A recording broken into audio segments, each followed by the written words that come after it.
Hey, it's time for another podcast. Yeah, Mikey. We've had some really good podcasts lately, and we thank you all for your continued patronage and watching and listening to them. We have a really great show today. I think a band that we've talked about at length in the past, but we're going to devote like a whole long segment to them, and that's one. I know it's one of your favorite bands, and they're one of my favorite new wave bands also, and that's the Pet Shop Boys. Yeah, can't wait. So, but first. Actually, I'm gonna hijack this section. Okay. What have you been up to lately, Mike? Well, I just got back from lovely scenic upstate Minnesota. Okay, and before you went to that relaxing place, where did you Where did your band play? So we were in the local classic rock station, the house band competition. Yeah, which you attended. Yes, you attended I the did. first round of the competition, which we won. That's right. And now we are in the finals, which are this coming week. Will be after this show posts, I'm sure. No, I think we're going to actually expedite the production of this particular show, so we can actually get this out to all your fans. Yes, that would be great. So we, it's in South Philly, so we're looking forward to it. It'll be fun, rocking time. Give us more details, like when and where. Give us the 411 on all of that. So it's this Friday, which is the 23rd of August. It starts at 8:00 at Chicky and Pete's in South Philly. Yep. Right by the stadiums, and we play for 25 minutes. There's 4 bands, and if we win, we get a whole bunch of stuff. We get a lot of cool gigs. Yeah. And next summer we would get to open for our national act. I think this year's house band is opening for Santana. That's This awesome. coming Saturday. So well, Mike, I mean, watching your band play last week. There's going to have to be some pretty good acts to go ahead and pike you there. Well, they are pretty good. I mean, I've seen there's one band in particular that concerns me. So the other two not so much, but this one band, their vocals are good, musically they're good, and they play some really good tunes. Yeah, I actually like them. Well, of course, I mean they're good, but I mean so are you guys, and I think you guys should trust your musicality, because I think you really have a good shot. So, I certainly wish him well, and if you get a chance to get out there to support Mike and his bandmates, definitely do so. Give us those details one more time. August 23rd, this Friday at Chicky and Pete's in South Philly, 8:00. So, producer man, we got to get this show up so that we can get the word out, across the nation. Okay, so what else do we got in This Week in Music? Oh, This Week in Music. Yes. Okay, so today, I'll start with today. Yeah, go. So actually, there's a couple of police things that happened today. Oh, like the band Police. Oh, okay, yeah, that's. So today it's in important to clarify that. Today, 42 years ago, the Police made their live debut as a 3-piece in Birmingham, England. Yeah, and they were going by the name The Police at that stage? I believe so. So if you've ever listened to early Police stuff, they're basically a garage band, right? I mean, they sound they might as well have been the Ramones in many ways. They just 3-chord rock, Sting with his voice was pumping it out.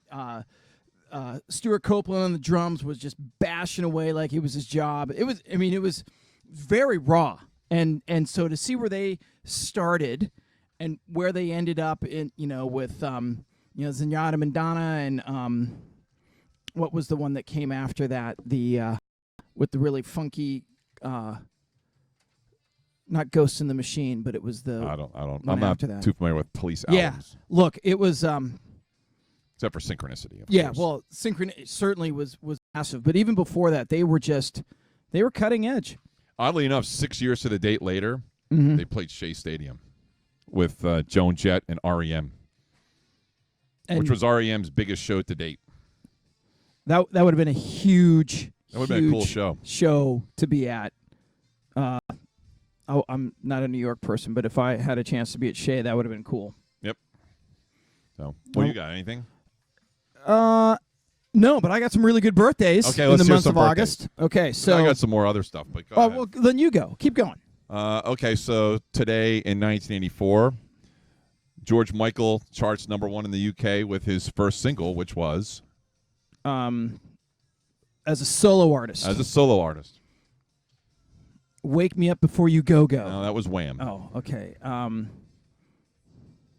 Careless Whisper. Yes, exactly. So Yeah. very good. So he was the first person to get a #1 single in the UK in the same year as a solo artist and with a band. So I'm assuming, I don't know what Wham song made it. Probably Wake You Up Before You Go Go, I would think. But that was a little bit of trivia there. There you go. Wow. All right, what else? Well, I got birthdays too, but let's hear your birthdays. Okay, so there's this really cool website. Normally, I glean through it and pick a couple, but so what's interesting to me is that a band that we've talked about in the past, In Excess, is a band that is comprised of a bunch of brothers, right? And 2 of those brothers have birthdays in the month of August. Wow. So, and now I'm stalling because I can't see it. So let me start with a different person. Why don't you go first, and then I'll Okay, I'll find so it here. today, and I know you'll love this. Mm-hmm. I actually have 3 birthdays today. One is Patrick Swayze, which, not that he's God rest new his way, soul. but, Sure. everybody loved Patrick Swayze. Yeah, But there's actually 2 Men at Work birthdays today. get out of here, Yes. Colin Hay. No, Colin Hay. No. Oh, John Rees yeah. and Ron Streicher. Okay. Both are born today. In I don't know what year, but both have their birthdays today. So happy Wow. birthday to the 2 of you. Yeah, 1957. Ron Streicher. Wow. There you go. Are you familiar with Fred Durst? The band Limp no. Bizkit? Limp Bizkit, Yeah, yeah. 1970. His birthday will be on the 20th of this month. As is the guy who starred The Knack. Doug Fieger, is it? Or Feiger or something Now you like that? got me at a disadvantage. Okay, so it's the Ferris brothers with In Excess. Tim Ferriss is the 16th, 1957, a young lad. And his brother, I believe, was John Ferris, is the 10th of August, 1961. Wow. And then another guy born on August 11th is, I'm still trying to get you over in my camp about this, Joe Jackson. Joe Jackson. I knew it was coming. 1954. And then sort of not in the same genre, but Mark Knopfler was born on August 12th, 1949. What do you have for August 17th? Because I have a bunch of new wave birthdays for Well, that day. start with, someone that was on the poster, Belinda Carlisle, Yes. 1958. She's still getting it done. I got one on the extreme of that though. Colin Moulding, 1955. Colin XTC. Moulding, XTC. That's right. I wish they would tour. Have you seen that documentary yet? On No, I haven't. Before the Send me next a show, link. we're gonna- Send me a link to Yeah, it. you got to I'll watch that. You'd love it. You'd love it. Have anything else that day? Because I have Kevin Rowland from Dexy's Midnight Runners. No, I did not have that. I have Demi Lovato, who was born in 1992, the kid. Yeah. No. Robert Plant, obviously not in this genre. Right. 1952, August 20th. A couple guys from one of my favorite band, Madness. 1961, Mark Bedford, August 24th. And the guitar player, and his name is Chris Foreman, 1958, August 8th. Okay. Madness. Madness. Hey, you. That's a great song. I do like that song.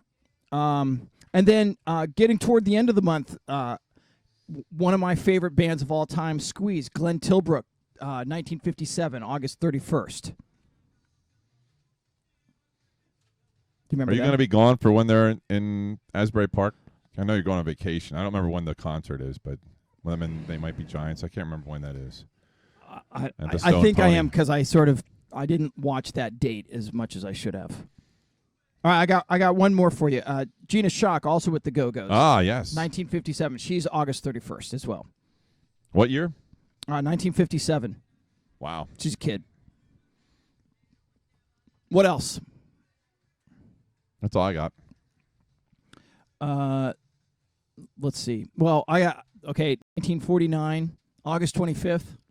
Gene Simmons. It's like 1949. He's going to be 70? Can you believe that? At 70 years old, he's still spitting blood Still for millions of people. It's man, when you know how to. He was on, and your son, who was with me in Minnesota, will tell you, he was on The Price is Right this week. Get out of here. The whole band was.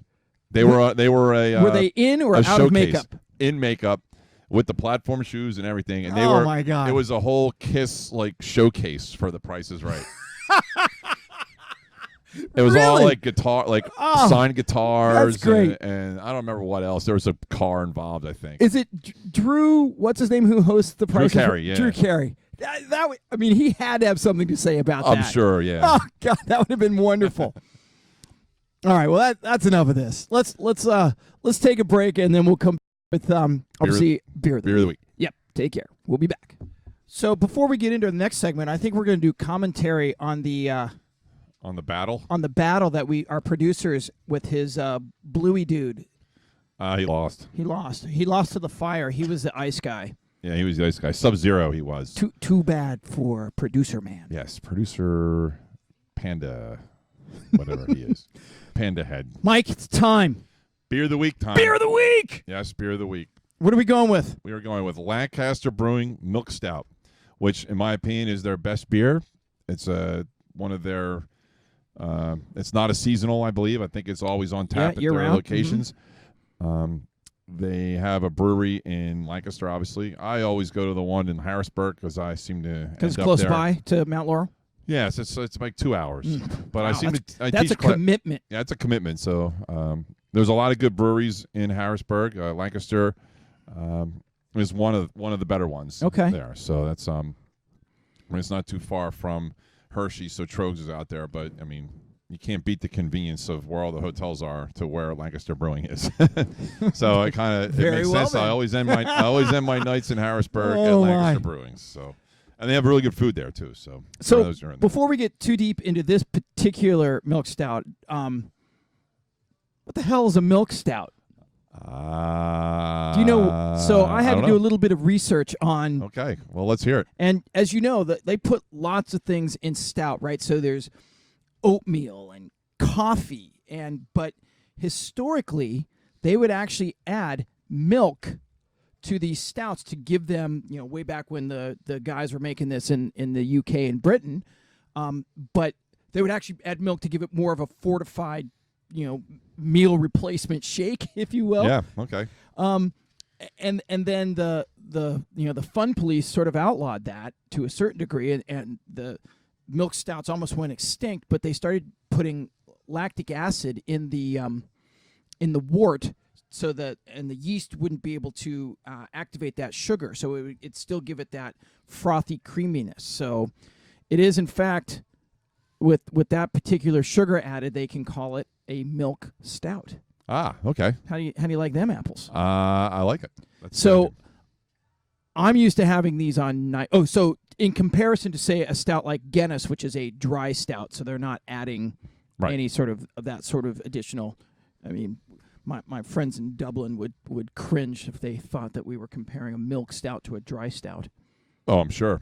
In any event, still best served on nitro, I think. No? Oh, I think stouts are best served on nitro. Period. I like a stout on nitro.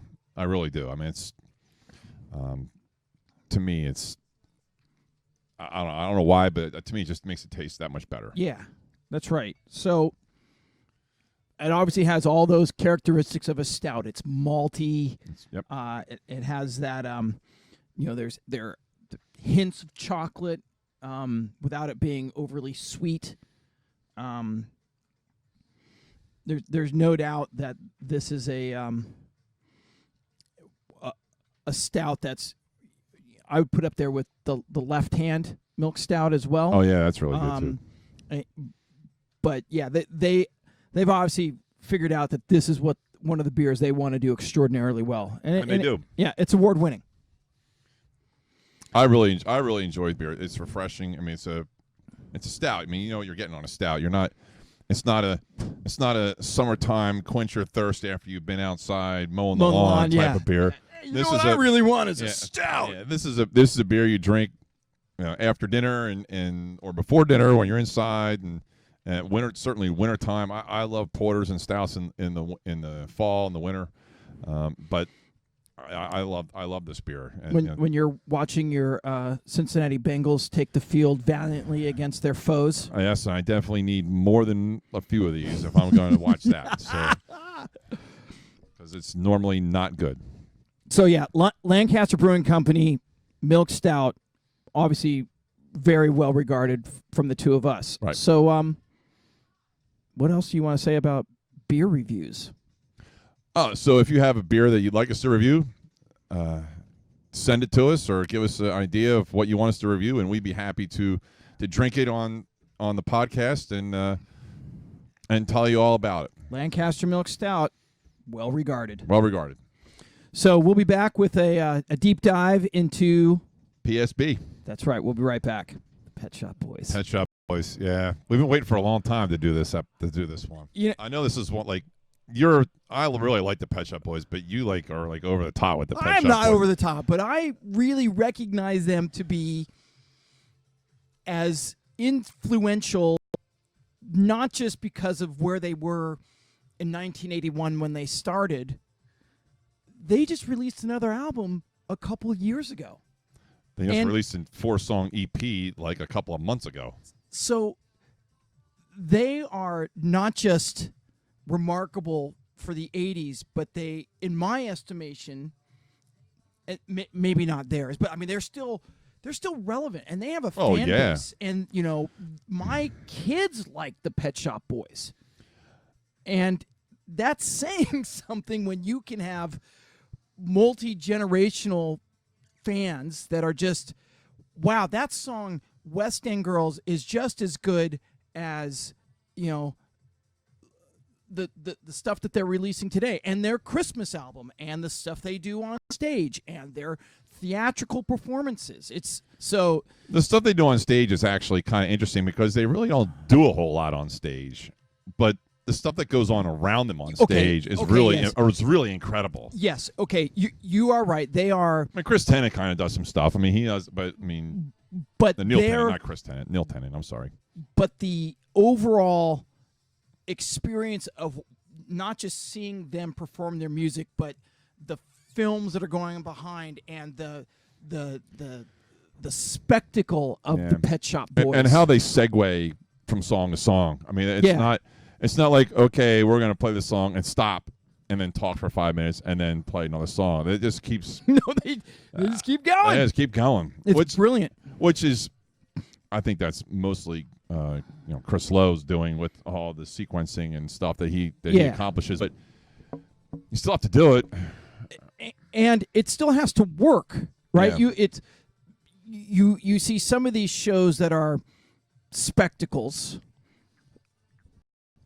but with the Pet Shop Boys, you get both. You get great music, and you get visually enthralling, where your jaw's on your chest going, wow, that is so creative. No, I'm at a slight disadvantage to you because I've never seen them live. I've seen them on YouTube live. I mean, you actually seen them. I've seen them 3 times. Seen them a bunch of times live. And I will say, the next time they come to the States, I'll break the bank to go see them. I don't really care. Yeah. Well, my wife might have something to say about that, but I know she likes them too. So I don't think you have an in. I do have it in. So, I mean, she's a big fan of West End Girls, obviously. So, as everybody else is, that's our age. Which, when that song came out, got no recognition in the UK, which you would have thought that's where they would have been all over the show. Well, it did eventually hit #1 in the UK. Yeah, but not when it first came out, No. right? You think about a band that has, just think if that hadn't worked, where that. So I think that was their only U.S. #1 also, wasn't it? Oh, yeah, probably. We can find out real quick. Hold on. Let me do that deep dive into. So I know they had 4 UK #1s. They had that, It's a Sin, Always on My Mind, and Heart, which I really like Heart. That's one of my favorite songs. But So the other thing I like about the Pet Shop Boys is that every single one of their albums is a one-word title.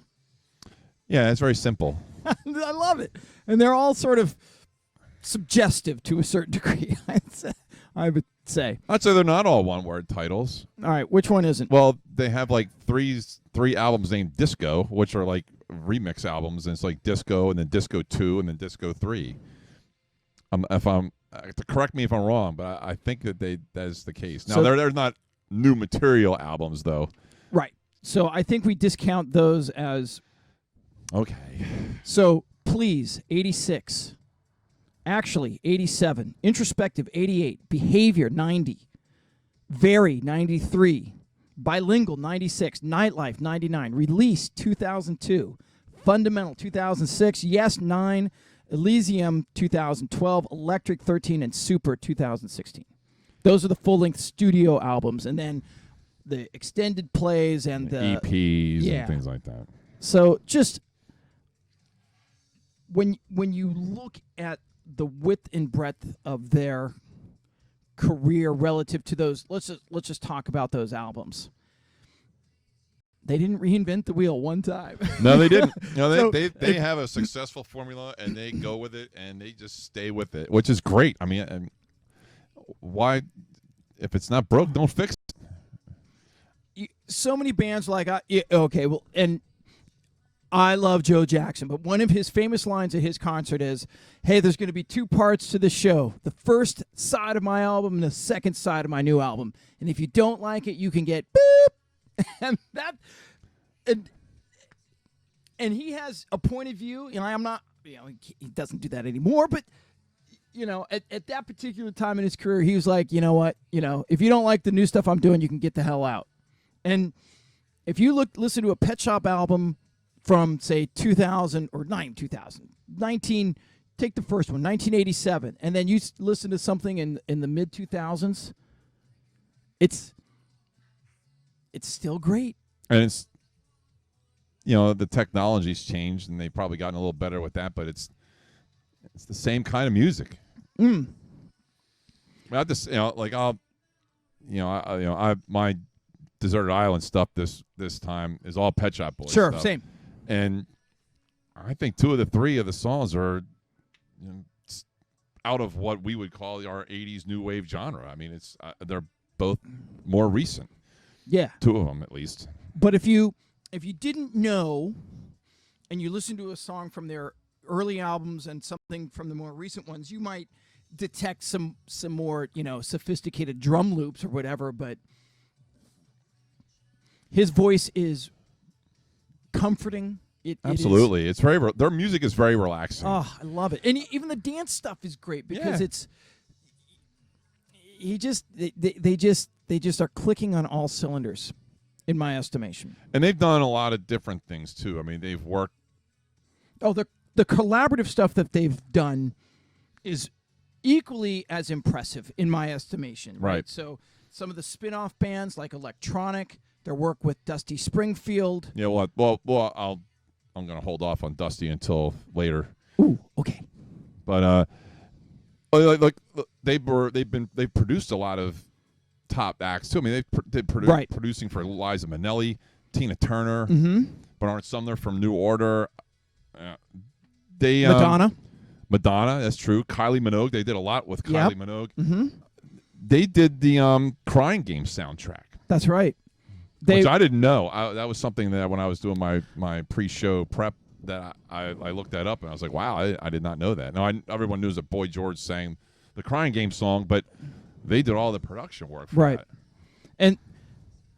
And then everybody might know that. And then move off of the music stuff they've done. They scored a ballet. They've written written musicals. Yep. Their work with the Olympics, right? So they performed a song at the closing ceremonies when London hosted the Summer Olympics. They're prolific. Yes. When it comes to really being committed to the music that they love and they love to make. And another thing that they've done well is they've done covers well. They've some of their most successful songs are covers. Yeah. I mean, if you think And about it, I Elvis. mean, yeah, Elvis. I mean, they did Go West from the Village People. Where the streets have no name and can't take my eyes off of you. They Yep. did that like kind of that Mhm. medley type of thing. It's All Right as a cover, which I did not know either. I didn't know that either. And, Sterling Void, which I have heard of. I don't know where from, but I've heard of it. Okay. But that's a cover song. So I mean they put themselves out there. I mean, they're big into AIDS, research and benefits for that, and they've how many awards have they won? I mean, I don't think they've ever won a Grammy, which is kind of odd. I mean, I find that hard to believe. I think so they've been nominated. I think they've 6 been nominated times. 1, 2, 3, 4, 5, 6. 6 nominations, And no wins. wins. I can't believe that. And I always we've had this discussion before, and that's the Rock and Roll Hall of Fame. But I know they don't consider themselves rock at all. They may have to rename that place, given who's going in it. Yeah. I mean, if they're going to be that inclusive about acts that, okay, where's the Rap Hall of Fame? And how many not Cleveland. rap artists are in the Hall of Fame now? We got what? Public Enemy, Okay. the Beastie Boys. So now Run that you've DMC. decided you are now a music industry Hall of Fame, let's cut the pretense and say, let's put in some of these really influential music and celebrate their contributions to music. And I'll get on my. Pet Shop Boys would definitely qualify on that. Of course they would. And you know what else you can put in there if you want to go down this path? There's some influential DJs that are remixing songs. And yes, they're not the original artist, but boy, do they put a creative spin on it that people love. And, so, okay. Soapbox leaving now. So, yeah, look, when you get back to their influence on not just electronic music, but the whole sphere of how music is meaningful to theater and film and driving down the road and all of it, the Pet Shop Boys have to be considered one of the most influential in the music industry. So have you seen that video of them receiving some outstanding achievement award from the Brits, the Brit music industry? No, I haven't. The Brit Awards, 2009. It's like a 15-minute compilation of theirs, and it is outstanding. And it's like maybe 30-second snippets of. There's that word again. We were using last night. Snippets of probably 20 or 25 songs that they did, and they have Lady Gaga comes on and does the Dusty Springfield part. And then Brandon Flowers from the Killers comes on for I don't remember what song. But anyway, if you haven't seen it, and to everybody watching, if you look it up, it's a great video. Once again, it's visually stimulating. I mean, it's just the two of them standing up there, but there's all kinds of stuff going on around. There's dancers. Obviously Lady Gaga and Brandon Flowers coming on is pretty incredible. But they, I will say, Lady Gaga kind of tries to take over a little bit, as she's wont to do. And I'm a big Gaga fan, so that's hard for me to say. But she tries. I don't say she tries to take over, but she kind of, her voice overpowers everybody else's when she's out there. Mm-hmm. But it's a cool. If you've seen it, if you haven't seen it, watch it. No, it's phenomenal. And that might be because one of the reasons is because I've never seen them live. It might be part of the reason why I think it's so cool. But okay, here we go. Okay, go. Give me 3 songs that are not on your deserted island from the Pet Shop Boys that are like your favorites. Okay. Putting me on the spot. I love it. It happens to me all the time. Okay, so Casanova in Hell. I'll start with that. From the album Fundamental, 2006. If you've not heard it, it is basically a retelling of why Casanova, when you think of him as a historical person, as a writer, and a prolific lover, and yet he was impotent. And so for that particular song, is remarkable in ways that if you know the story of Casanova and see how they translated that into a song is remarkable to me. Let's see. What else?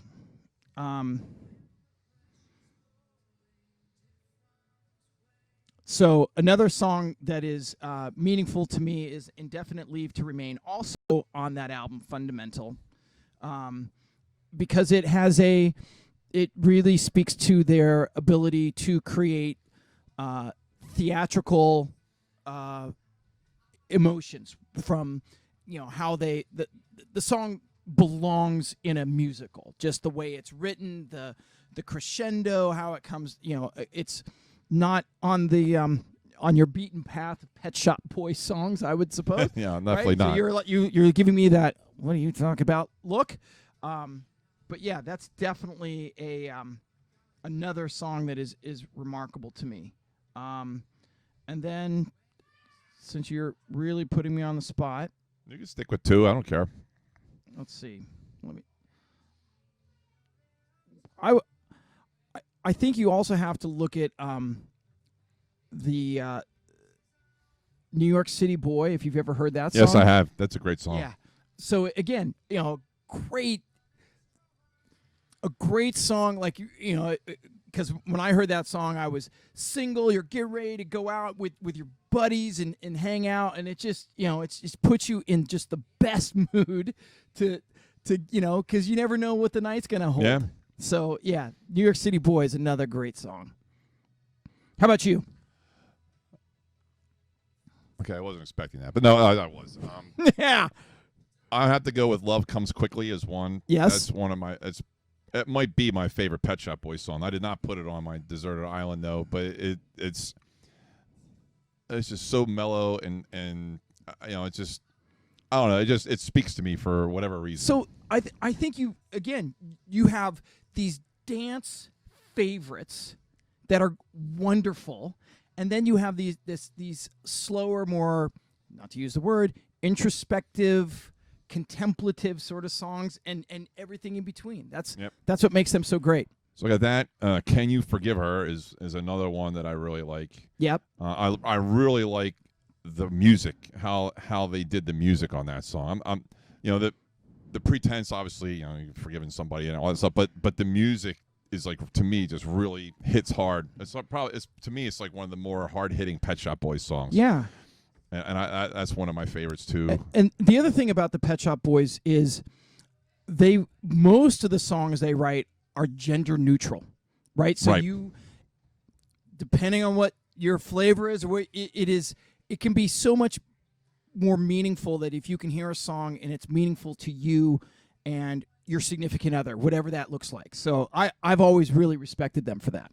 And then there's quasi-political song, which is "On With Stupid." That's which great. was a quasi-political song about George Bush and Tony Blair. Tony Blair. Yeah, So yeah. I think that song. I like funny stuff. The Brits I do think that so much better They than do, yeah. Americans, right? I mean, there's a huge tradition in ska music about, "Stand Down Margaret" by the English Beat, and some of the other songs. had to sneak the English beat in. Come on, Wouldn't be a podcast without it. Woo-hoo! But yes, I mean, they certainly write songs that make you think about, maybe I think we can do better about whatever topic that is meaningful to them. So no, you're right. Have you heard their Christmas song? No, but I bet you're going to play it for me right now. In the break, I'm going to On the play break, you. you're gonna play it for It me. Doesn't Always Snow at Christmas by the Pet Shop Boys, and it's great. That's what I've heard. I mean, when I was doing my research, I didn't get a chance to listen to that song, but I've heard it's a really good song, and it's a must Christmas song. What was the song that they were talking about last time? Some Christmas song. The two brothers who were here from Cali, they were talking about a Christmas song. It wasn't Pet Shop Boys though. Oh, it was Ramones maybe? I have to. I don't remember. I was just watching it too. I'm gonna come clean. I was not, after about half an hour into that, I was in feeling no pain mode.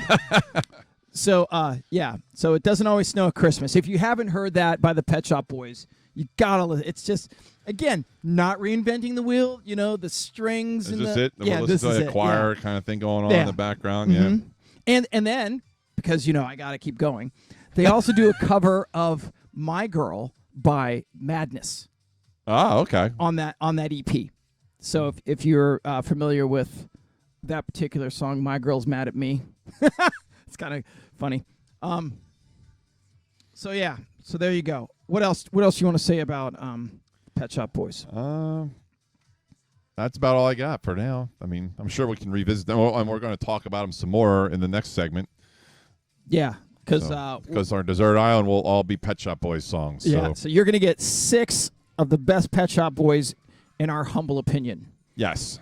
So we'll be right back with that and more, as I like to say. All So- right, we're back. We might have to redefine this segment, and I say that only because we can do better than a deserted desert island. I think we might have to be. You're driving in the car, the windows are down, it's a summertime, and you're jamming out, and you don't care who looks at you. Yeah.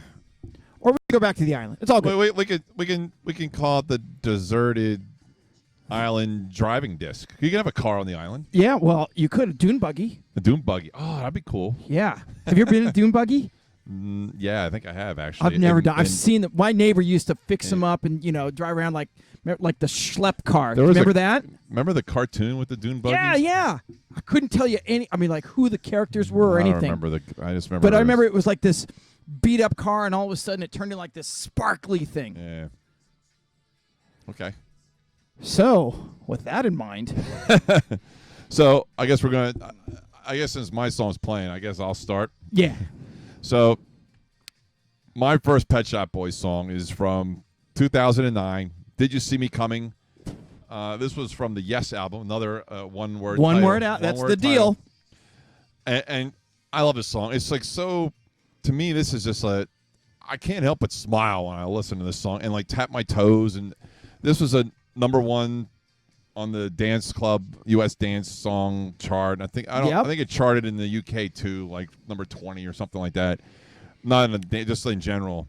Peaked But, I mean, at number 21 on the UK singles chart. Well, there you have it. I just, it's just. I mean, this is one of the, we were talking about in the last segment, a hard hitting song. This is to me is a hard hitting Pet Shop Boys song. It's about as hard hitting as they get. It's great. And I really enjoy it. I mean, it's toe tapping, not toe topping. Toe topping. But yeah, I'm just like so many of their songs. I just sit there and it's a really good song. It took me, I will say, it took me a really long time to get down to 3 songs. I'm sure it did for you too. But look, I mean, we just were talking about this. You could do 10 and without really pushing yourself. because I'm not even like I listened to a lot of Pet Shop Boys later on in college, and then I kind of put them away. And in the last couple of years, I've brought them back out again, and like all this new stuff that they have, and I'm like listening to it. I was like, this is awesome stuff. But then I keep, there's the old stuff too that I really like. It's just as good. It's only 24 hours in a day, Mike. I know, and I listen to a lot of Pet Shop Boys at work. I think I get a lot of weird looks from some of my coworkers, but you got to understand where Mike works. He pours concrete on new freeways. You don't do the pouring, I don't do but it, but I watch you supervise. supervise, yeah, quality control. But I'm in the office probably half the day, and then I'm outside half the day. But when I'm in the office, I'm always listening to music, and a lot of times it's this. And I have a pretty big office, and it's more like a cubicle, but it's a double cubicle. Do people walk past you and then they sort of walk backwards and go, what is that? Well, the great thing is I'm in the corner, so gotcha. nobody knows where to find me, which is perfect. Just the way I like it. Good. They keep on wanting me to take like a real office, and I'm like, nah. I like this because Good. all the real offices are like by the front door, and it's like, nah, we're not doing that. All right, what's song number 2? Well, we're listening to it now. Another song. It's a little more mellow, in my opinion. Yep. Leaving, which is off of Elysium, I think. Mm-hmm. So this is 2012, which is a little out of our genre, but I don't really care. It's my island, so You're damn right. So this was the Pet Shop Boys produced this along with Andrew Dawson, who has done he does a lot of rap production. He's done like Jay-Z, Kanye, 3-time Grammy Award winner, Snoop Dogg, Linkin Park, which is not, and the Pet Shop Boys, which fits right and into of course that. the Pet Shop Boys. Yeah, it's kind of weird that he's done Pet Shop Boys stuff, but it just goes to show you how remarkable they are. I mean, they dip their toe with a lot of different influences. And this song never got anywhere. I don't. This never charted. I think it maybe got onto like one of the dance charts in the U.S., but I don't think it charted in the UK. It entered at all. the UK singles chart at number 44, 12 October 2012. Well, there you go. So it did chart, but it wasn't the top 40. It's Casey Kasem wouldn't have. It's certainly, again, it has those quintessential Pet Shop sound. But yeah, unless you are a real big fan of the Pet Shop Boys, you probably haven't heard this. Right, and it's more on the mellow side. Go listen to it. Yeah, it's a good song. Yeah, please, if you like the Pet Shop Boys and you don't know this song, take a listen because it's really good. And my third one, I'd be remiss, especially because we've actually gotten some email correspondence about it, and that's I have to do What Have I Done to Deserve This from '87. It's one. I think this was on their second album. If I'm not mistaken, the story was they wanted to put it on the first album, and they couldn't get a hold of Dusty Springfield to do the right mix or something like that. Yep. And then when they finally did, they heard that she was hard to work with and all this other stuff. And this actually, I think this kind of resurrected her career. Now I don't know what kind of career she had before this, but I mean her voice on this is great. I mean she makes the song in my opinion. I think this is a great song. August 10th, 1987 was the release date. Peaked at number 2 in the UK and number 2 on the Billboard Hot 100, becoming the 4th top 10 hit for the Pet Shop Boys, as well as the biggest hit of Dusty Springfield's career in the United States. It was kept from the top spot by Seasons Change by anyone? Expose. Yeah. And Father Figure by their fellow British singer George Michael. And while in the UK, it was kept off the top spot by Rick Astley with his debut single, everybody's favorite, Never Gonna Give You Up. Never Gonna Give You Up. Oh, yeah, my favorite. There you go. But yeah, when I saw the Pet Shop Boys, Dusty Springfield had recently passed away. Okay. And so when they did this song, they superimposed her singing it in the background, as a video homage. And, the house just came. I was like, oh, my God, how would, and of course it was produced, but just where they were in the show and how they did it and how it was magical.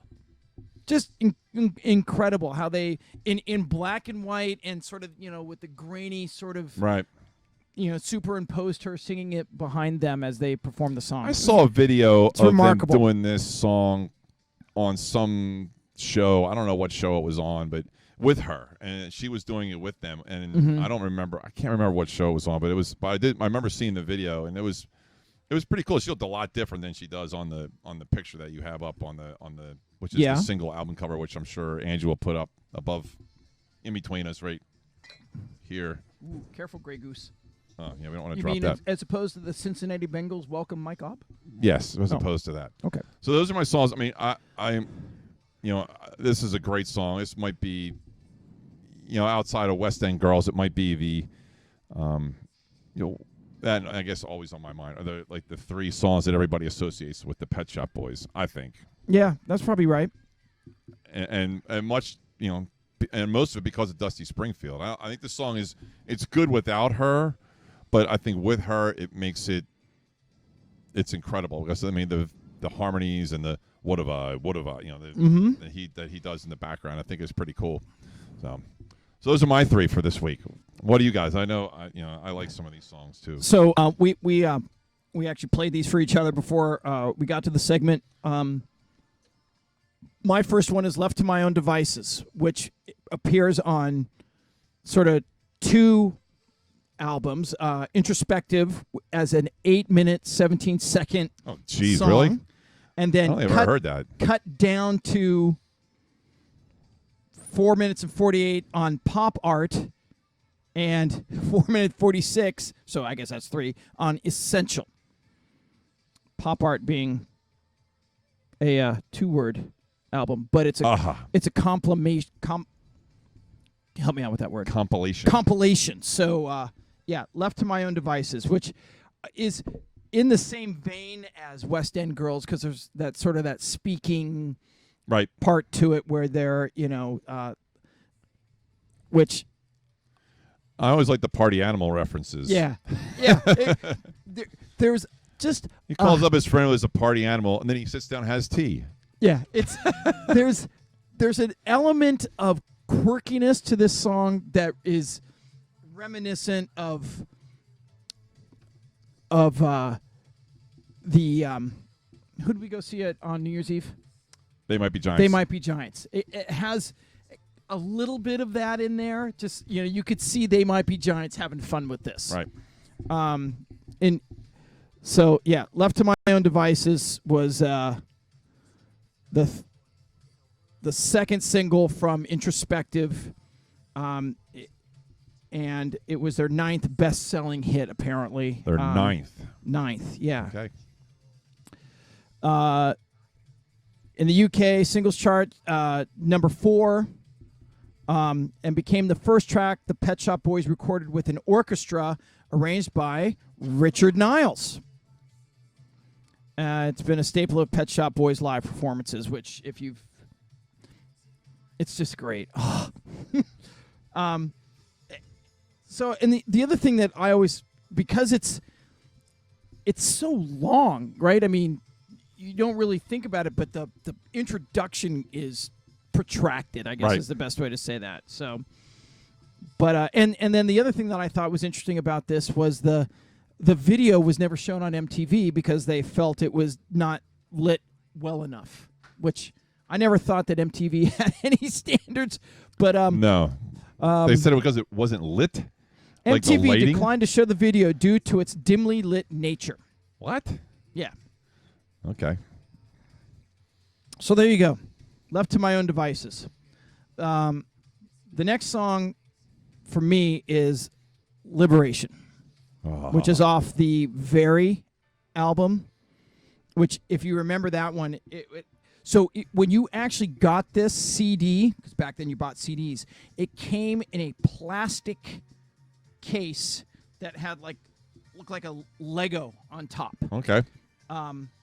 And now the DVD version has a picture of that case, or not the DVD version, but maybe our producer will be able to get Yeah. that picture up yeah. for us. We'll hope that it appears right here.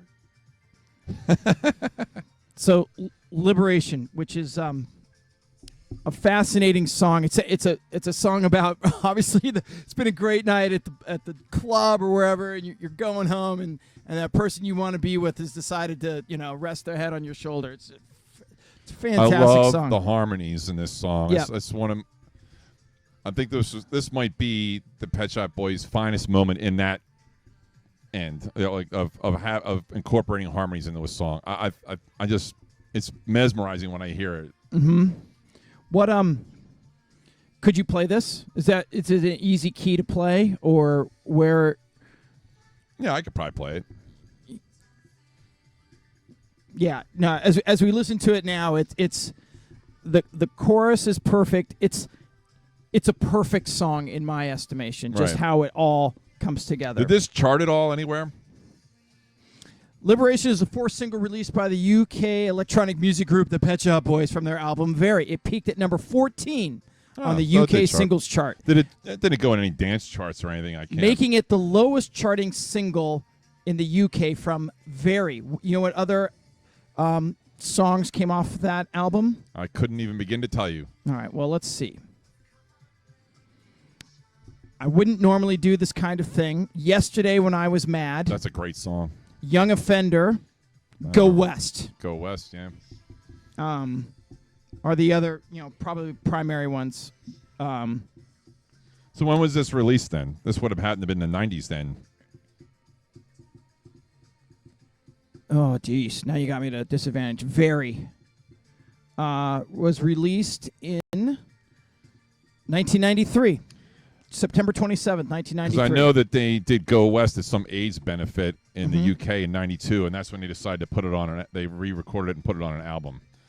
And Yeah. that was, I guess, it was that album. Yeah.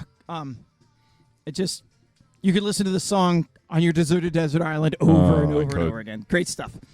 Okay, so the last one for me, and again, it's,